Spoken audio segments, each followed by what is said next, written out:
Hello, this is Simon Brew. I'm the editor of Film Stories magazine, and a very warm welcome to the latest episode of the Film Stories podcast. Come with me. And I show you how deep the rabbit hole goes. And movies that had stories. That the story just sucks them in. This is just the beginning. Stories. We would be honored if you would join us. Hello and a very warm welcome to Film Stories with Simon Brew. I am Simon Brew, as always. That's all you need to know about me. The aim of the podcast, though, is given away by the title. I'm here to talk of the stories of films, and I tend to talk about development stories, production stories, marketing stories, release stories, all those ingredients really that go towards making the films that we know and sometimes love. Just that, the films that we know and sometimes love.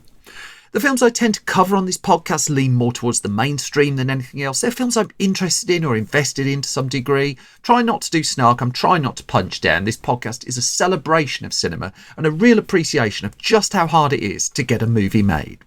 Let's then get pretty much straight down to it. As always, I'm going to set it up with a clip from the trailer, and I'll come to the tail of it the other side of this. My name is Lieutenant Aldo Ray. And I need me 8 soldiers. We're gonna be dropped into France dressed as civilians. We're gonna be doing one thing only. Killing Nazis. Yes, sir! Members of the National Socialist Party conquered Europe through murder, torture, intimidation, and terror. And that's exactly what we're gonna do to them. We will be cruel to the German. And through our cruelty, they will know who we are. They will find the evidence of our cruelty in the disemboweled, dismembered, and disfigured bodies of their brothers we leave behind us. And the German will not be able to help themselves from imagining the cruelty their brothers endured at our hands, and our boot heels, and the edge of our knives. And the German will be sickened by us. And the German will talk about us. And the German will fear us. That then was a clip from the trailer for the 2009 film Inglourious Basterds, directed by Quentin Tarantino, written by Quentin Tarantino, and starring Brad Pitt, Christoph Waltz, Michael Fassbender, Eli Roth, Diane Kruger, Daniel Bruhl, Till Schweiger, Melanie Laurent, Julia Dreyfus, Mike Myers also hidden away in the ensemble of the film. And the story of Inglourious Basterds really goes back quite a way into Quentin Tarantino's career, that in the first half of the 1990s he burst onto the scene, and boy did he, first with Reservoir Dogs, but then particularly with Pulp Fiction. He followed Pulp Fiction up, of course, with Jackie Brown, and the thinking was after Jackie Brown and the portmanteau film 4 Rooms, of which he directed one segment, he would then move towards a World War II tale, and this was going to be called Inglourious Basterds. That was the title pretty much from the start. The spelling would change, the name wouldn't. But in the aftermath of the release of Jackie Brown, which didn't really recapture the acclaim of his first 2 films, although it's certainly appreciated a lot more now, USA Today noted that as a director, Tarantino all but disappeared. As it wrote, he surfaced occasionally in films as an actor. Who remembers films like Destiny Turns on the Radio? But as the years passed, Tarantino, according to this USA Today article, was making headlines primarily in the tabloids with, quote, rumours of writer's block, pot smoking, temper tantrums and fistfights. But Tarantino countered that. He insisted that I haven't been lost, I haven't been stuck, I haven't been running away. I've spent time working on scripts. I've been going to coffee shops with a notepad and pens and doing what writers do, write. Still, after 1997's Jackie Brown, it would be 6 years until a Tarantino-directed film appeared in cinemas. But he also admitted around the time all this was happening that he'd made so much money from the success of Pulp Fiction that he didn't actually have to work, and this meant that he could make films more on his own terms. And thus he was channeling his energies into his World War II project, described as an epic at the start, entitled The Inglourious Basterds. And Tarantino had spent as we head towards the end of the 1990s, he'd already spent 2-3 years writing the script, and he would tell the outlet that he'd produced 3 nearly finished scripts and he'd done some of the best writing I've ever done, but I couldn't come up with an ending, he said. The assumption would be that once he decided to direct again, that it would be Inglourious Basterds that would end his own hiatus from a film set. But that, in the end, didn't prove to be the case. And instead, what he would opt towards, as a result of a conversation he had in the year 2000 with Uma Thurman, was Kill Bill Volume 1, which came out in 2003. Kill Bill Volume 2 came out in 2004. Now, those are for a separate episode at some point in the future, but it's worth noting that those films went over budget, went over schedule. They shot for 155 days. But after the release of Kill Bill Volume 1, the assumption would be, and this is the end of 2003 we're talking now, that Inglourious Basterds would be next in line for Tarantino. In fact, the BBC went as far in an article at that point as saying that Inglourious Basterds would be a project that Tarantino would be tackling in the year 2004, so just as Kill Bill Volume 2 came into cinemas, and it was described as being about, quote, some World War II soldiers on their way to be executed when they get some sort of second chance. Now, Tarantino by this stage had described the soldiers in the film as, quote, not your normal hero types that are thrown into a big deal in World War II. But still, there was a real paucity of information about the film. It didn't stop journalists during the press junkets for the two Kill Bill movies from asking Tarantino about it. He was the person who'd put the idea of Inglourious Basterds into people's heads and had talked about it. And so people were keen, really, to see what he was going to be coming up with. However, if the plan was to get it moving in 2004, well, by 2005, nothing had happened. And chatting to MTV, he was addressing casting rumours at this point, that he had confirmed at this point that Michael Madsen was set to take a role in Inglourious Basterds, something that didn't actually come to pass. There were rumours doing the rounds of Sylvester Stallone and Arnold Schwarzenegger taking on roles in the film as well, and Tarantino shot those down. He just said, I never said that, and he told MTV, I'm a big fan of both of those guys, but all of that is just rumours. He said all these casting things that everyone's been saying is just complete speculation. Speculation or not, though, there was this ongoing assumption that with Kill Bill sorted, Inglourious Basterds was coming forward, but then Tarantino just got distracted, and he got distracted by the idea of a project with his good friend Robert Rodriguez, that they liked the idea of doing a grindhouse double bill. And as it would ultimately be released in 2007, this grindhouse double bill that they put together would have a bunch of fake trailers at the start that would eventually, oddly, turn into movies such as the Machete films from Robert Rodriguez, and more recently, as I'm recording, Thanksgiving from Eli Roth. And then Rodriguez would direct a feature, which he did, and Tarantino would direct a feature, which he did. They would be released as a double bill, and Tarantino's film was the 2007 movie Death Proof. The Grindhouse project was a notable box office failure, though, and by the time the films came to the UK, they were released as separate entities. If anything, the Robert Rodriguez part of the Grindhouse release was getting the better reviews. That Rodriguez had made a film called Planet Terror, and that had gone down slightly better than Quentin Tarantino's Death Proof, which starred Kurt Russell and Rosario Dawson.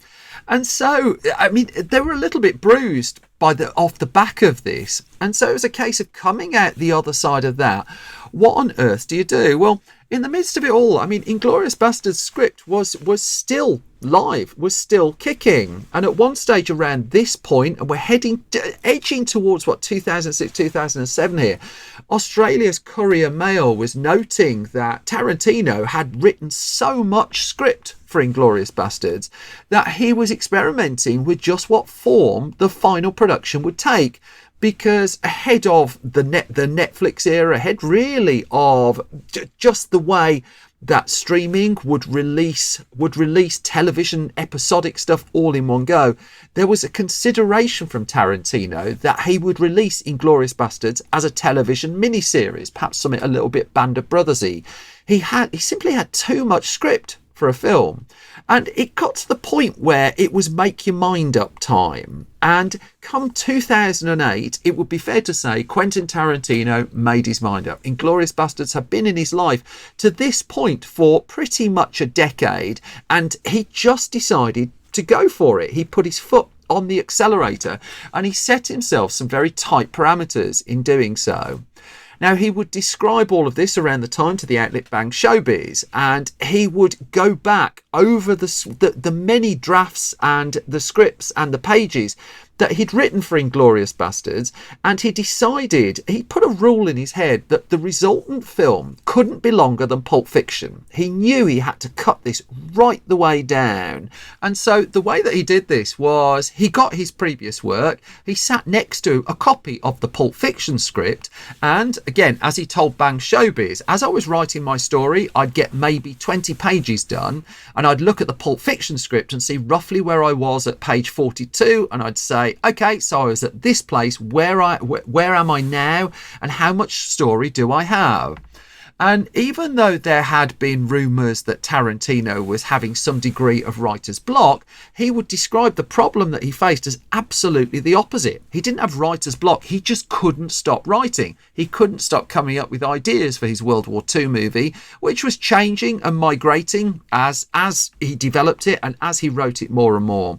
And in fact, over the 10 years, he went from taking initial inspiration from the whole idea of a bunch of guys on a mission World War II movie to looking more closely at the American propaganda films that were made by high-profile directors during World War II. And these were directors who, in some cases, had first-hand experience of the war and were putting it into these very, very striking pieces of, propaganda cinema. Now, in 2008 as well, not only had he gone over all of his work for Inglourious Basterds, he decided that he was going to make it his next film for definite, but also he decided he was going to have the movie ready for the 2009 Cannes Film Festival. Now, the Cannes Film Festival had been a very good stomping ground for Tarantino. Just look at the response to Pulp Fiction in 1994. And so he figured, and this was pretty much near the start of 2008, that he had to get the script for Inglourious Basterds finished, he had to shoot it, he had to edit it, and he had to be ready in basically just over a year. Now, in order to do that, what he realised was he couldn't waste time shooting material that he knew was very, very likely to get hacked back in the edit of the film. And so he got quite brutal, going back through his script and taking out the stuff that he determined he didn't need. He only wanted to shoot pretty much what he needed. But still, it was during the discovery and the writing process of the film and also the editing that quite late in the day, really, he had to decide where to take the final act of the movie. Now, if you've not seen Inglourious Basterds, I'm not going to spoil it for you. It's a historical-based film set during the Second World War where a bunch of people go to track down Hitler, basically. And so he had to decide whether to go with the realistic ending or the slightly less realistic ending. And he only made the decision of where to veer pretty much close to locking the script down. Now, amongst all of this work being done, Tarantino was still talking to the media, still talking to the press, and he was starting to voice the idea that he was going to be limiting his directorial career to 10 films. He has pretty much stuck to this idea that if he counts Kill Bill as one movie, both chapters of that just form one. By this stage, he'd done Reservoir Dogs, Pulp Fiction, Jackie Brown, Kill Bill, and Death Proof. So Inglourious Basterds would be film number 6. And what he didn't want to do, and what he still doesn't want to do, was be the director whose later work just tails off. He wanted to put a very firm end point on his career, and he was very, very vocal about this. He was considering the title of the movie as well. I think it's fairly well known that he'd based the original title on a 1967 war film from Enzo G. Castellari, although rumours were starting to spring up when script leaks started appearing online that the title may just have a couple of spelling alterations in them. And as we headed into the spring of 2008, there was the bit where you had to raise the money to make the film. So Tarantino's longtime financier for his movies was convicted rapist Harvey Weinstein through his Miramax outfit. Now, Weinstein hadn't been convicted of rape at this point, hadn't been accused openly at this point, and so he was a very big deal still in independent cinema. He'd come out of Miramax, which he'd sold to Disney, and had set up the Weinstein Company, and so Tarantino was allied really to the Weinstein Company, that Weinstein was going to co-fund the film. But also this was a ramped up production. This was going to cost $70 million to make. This was going to be the most expensive Quentin Tarantino film to that point. And so they realised they needed some co-financiers. And so the idea was, in the spring of 2008, a year before the movie was due to be released, it went out to market with 5 different studios interested in taking a piece of the film and competing to provide the co-financing. That even though Tarantino hadn't had a hit movie, a full-on hit movie since, well, we sort of can't Kill Bill, but that people were really looking back to 94's Pulp Fiction at this point still, that Death Proof hadn't done an awful lot, that Four Rooms hadn't done an awful lot, Jackie Brown hadn't, and the Kill Bill films had got a relatively mixed response as well. But still, people were queuing up to be in the Quentin Tarantino business, and the deal in the end was signed with Universal Pictures to be the lead distributor of the film and to put money into the movie as well. That the Weinstein Company would release and distribute the film in the US, and Universal would distribute the film everywhere else on the planet. So this was happening, that much was clear, and casting was active by the middle of 2008 as well. In fact, Tarantino had given a copy of the Inglourious Basterds script to Brad Pitt before he'd met with any of the studios, before Universal had come anywhere near it, and was looking to cast him in one of the lead roles in the film. Tarantino was also taken with the idea of bringing Leonardo DiCaprio on board the project, and that looked very, very close to happening. DiCaprio was set to appear in the crucial role of Hans Landa in the movie. But it was Tarantino who did a bit of an about turn here, because he decided, just for the authenticity of that role as much as anything else, that he was looking to bring a German-speaking actor into the part, and so he would make a very, very late decision on the casting of that particular role. There were other rumours of people who were going to be involved. Adam Sandler was really strongly rumoured for a long time to take on the role of Donny Donovitz. Now, Sandler was in the midst of making, let's just say, he's not critically adored collection of comedies at this point. He'd veered back away from dramatic roles. Punch Drunk Love was a couple of years in his rearview mirror, but he was said to be noodling with the idea of doing something more dramatic and was said to have been interested in collaborating with Tarantino. But in the end, what Adam Sandler would do would sign up with Judd Apatow for the 2009 film Funny People instead. Eli Roth would instead take on the role that Sandler had been earmarked for.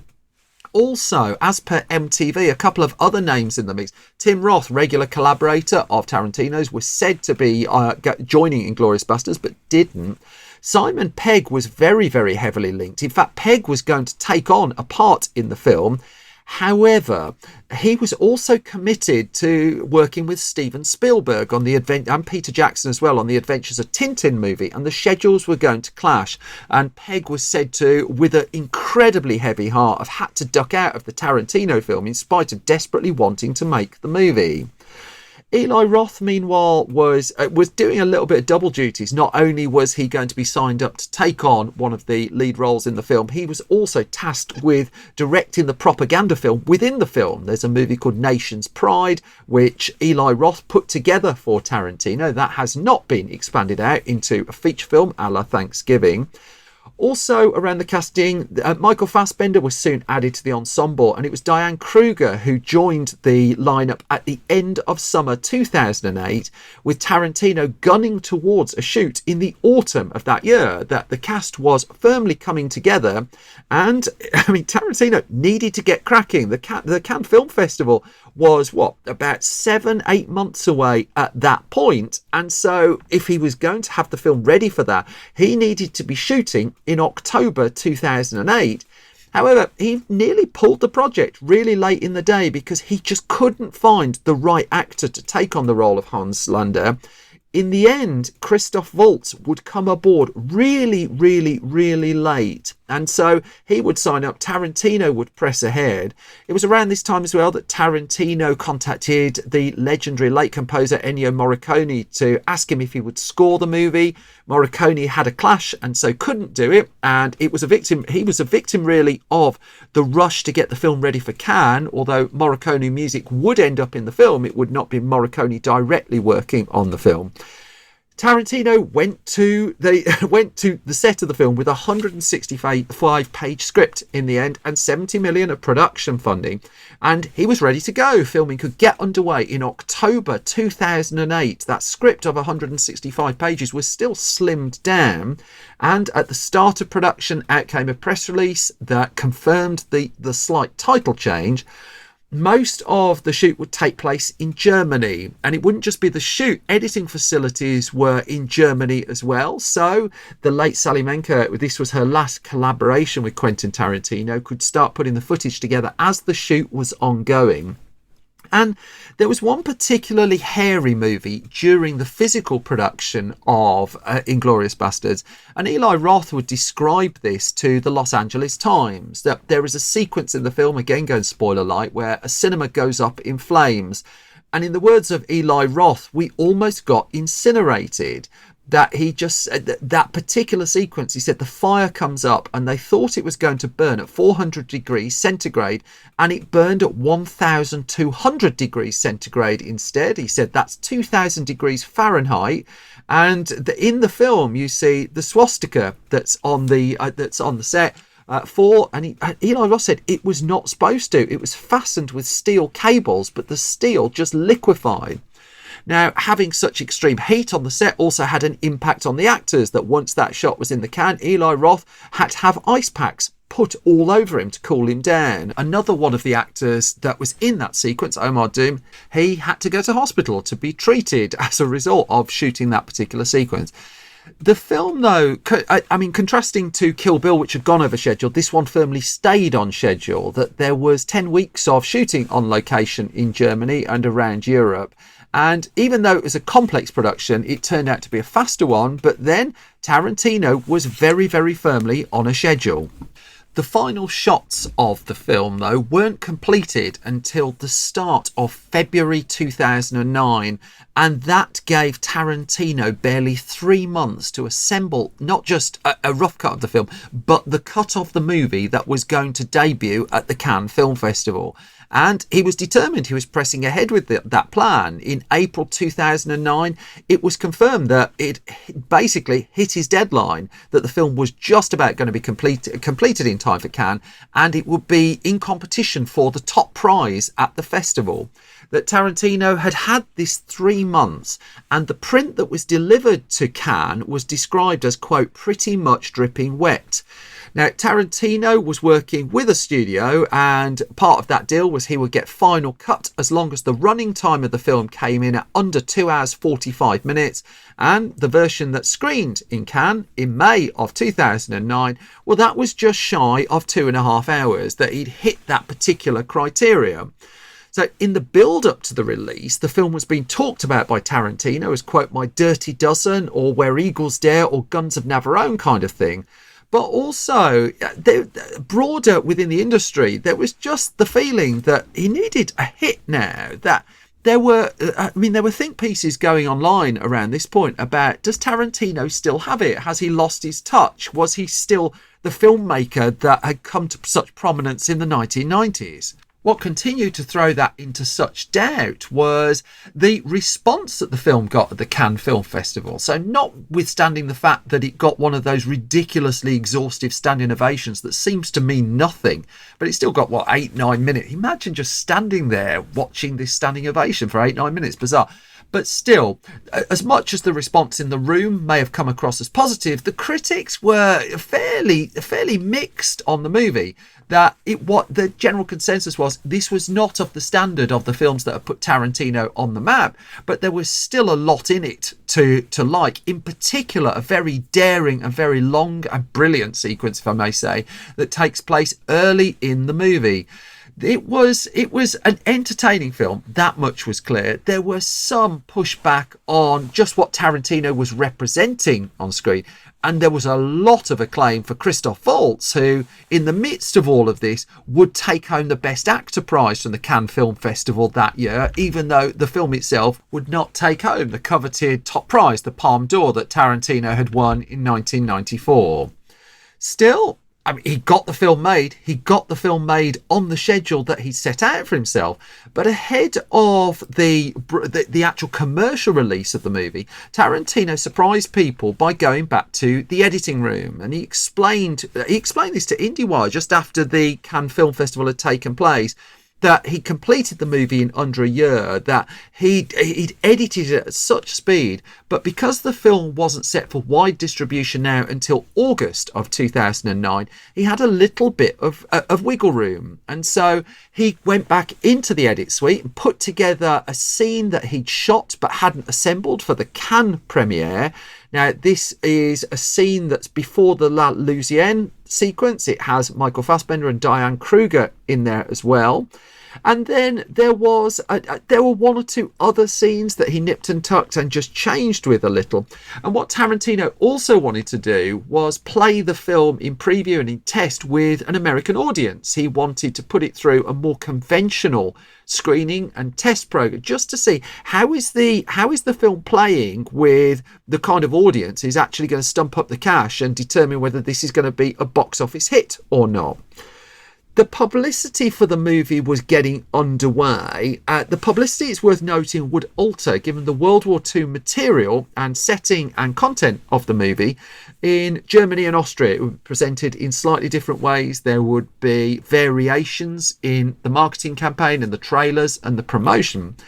Tarantino, meanwhile, would complete what's the cut that's out there of the film today that would run for 153 minutes. I think it ran about 5-6 minutes longer than the version that was debuted at the Cannes Film Festival. And when that was put in front of critics, well, the response was better, really. That the feeling was, again, this was a really, really good and a really strong film. And also, what Tarantino had with his movie was a very active, top of his game movie star at the heart of it. That whereas Pulp Fiction had been a rocket fuel to John Travolta's career, the star wattage of Brad Pitt could add some rocket fuel to Inglourious Basterds. It could happen that way round. So as much as there was eagerness to see this film that Tarantino had in his head and talked about for a decade, there was also the lure really of Brad Pitt and getting his audience to see the film.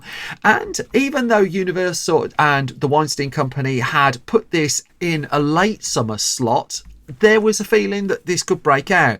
So the film was end of August. Now, in 2009, the idea of releasing a film in August, that's still the point where you were kind of dropping the films that didn't quite fit in the heist blockbuster season of May, June, July. Now, more recently, you can release a big blockbuster film at any point and be rewarded with lots of money. But the films that were bubbling around when Inglorious Basterds hit in cinemas were, well, G.I. Joe, The Rise of Cobra was about a couple of weeks before. There was a Warner Brothers movie, a family movie called Shorts. Remember that? No, because nobody remembers that. There was District 9 had come out the week before for Columbia TriStar, and Neil Blomkamp's real breakthrough movie that. Inglorious Basterds, though, gave Quentin Tarantino the biggest opening weekend of his career to that point, with a 38 million opening weekend at the end of August 2009. Comfortably number one at the American box office, with District 9 in second place, G.I. Joe, The Rise of Cobra in third, The Time Traveler's Wife in fourth, Julie and Julia was around the top five too. And then there were holdovers from the summer. The G-Force movie, not in a Battle of the Planets kind of way, nerds. I am one of those nerds. Harry Potter and the Half-Blood Prince, well, that had inevitably been around for 5-6 weeks and was still bringing in the money. But Inglorious Basterds gave the industry a real shot in the arm at the end of the summer when it wasn't really expected to. The level of the success continued the week after. Its box office dropped by less than 50% for its second weekend as it added 19 million in second place in the chart. This was an R-rated film as well. And so that, I mean, it was really going against the grain of what else was about. Still, Come the end of August came a couple of horror films. Warner Brothers scored a late hit with The Final Destination for $27 million. Halloween 2, as in the Rob Zombie version, $16 million in third place. But Inglourious Basterds, word of mouth, just kept it going and kept it going and kept it going. It would be number 2 in its third week of release as well. And it was only really as we headed towards the autumn that the film started to drop. It didn't drop out of the top 5 for a month when films such as Cloudy with a Chance of Meatballs and Matt Damon in The Informant popped along. And by the time Inglourious Basterds left cinemas in the US, $120 million in the bank, but also the appeal of having a movie star in the film had helped bring it $200 million outside of America. Here was a Quentin Tarantino film that had grossed $321 million at the worldwide box office. This for some time would be his highest grossing film until Django Unchained came along in 2012, which would star Leonardo DiCaprio. I'll come to that in a future episode of the podcast. And also, even though it wasn't one of the most acclaimed films of Tarantino's career, it was still very much interesting the Academy Awards. That the movie found itself nominated for Best Picture. Tarantino was up for Best Director and also for Best Screenplay. But whilst the film, I mean, in the end, it notched up, I think it was 8 Oscar nominations. The one who took home the prize, the sole gong that it got, was for Christoph Waltz's Best Supporting Actor work. And the Best Picture that particular year would instead go to Catherine Bigelow's film, The Hurt Locker, which she also took home Best Director for. In the aftermath of Inglourious Basterds, Tarantino's output, well, it sped up a little bit, really. If he had any kind of block, it was unblocked. His next film would be 3 years later, Django Unchained.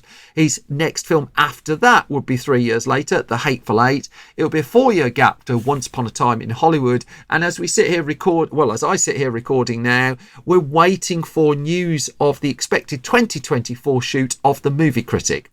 Only then, after the release of The Movie Critic, ostensibly his 10th film, if you count Kill Bill as one movie, that's when we'll find out if Tarantino's as good as his word and if he is going to stop his film directing career at 10 movies.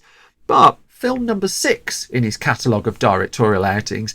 To this point, and again, I'm recording this in 2024, whether you like the film or not, in terms of big screen entertainment, it's right up there, isn't it?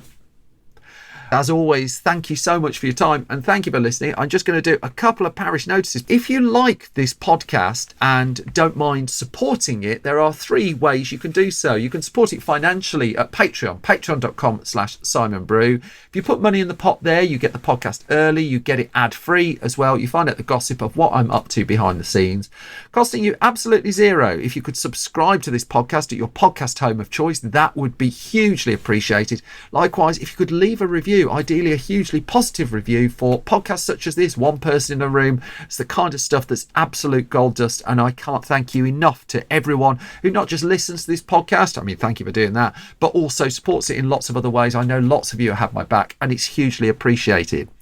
And that brings me to the end of this latest episode of Film Stories. As always, thank you so much for listening and thank you for your time. If I've not bored you completely, you can get more from me on Twitter and Blue Sky at Simon Brew. Film Stories is at Film Stories. We're on Facebook, facebook.com/Film Stories online, youtube.com/Film Stories. You'll find us there. Or if you want our print magazines, store.filmstories.co.uk is where you'll find those. We also still have some Blu-rays of No Way Out and Bull Durham. We are behind, along with our partners at Plumeria Pictures, the UK Blu-ray debut of those 2 fantastic 1980s movies. And finally, our website, filmstories.co.uk. We're doing a non-clickbait movie, TV and games website. Imagine that. And given the battle to get things like that noticed by algorithms in the modern era, every click we get off you really, really helps. But as always, I've outstayed my welcome. I bored you for too long. Thank you so much for listening. Thank you for your time. I will be back soon with another bunch of film stories. Until then, take care. Bye bye.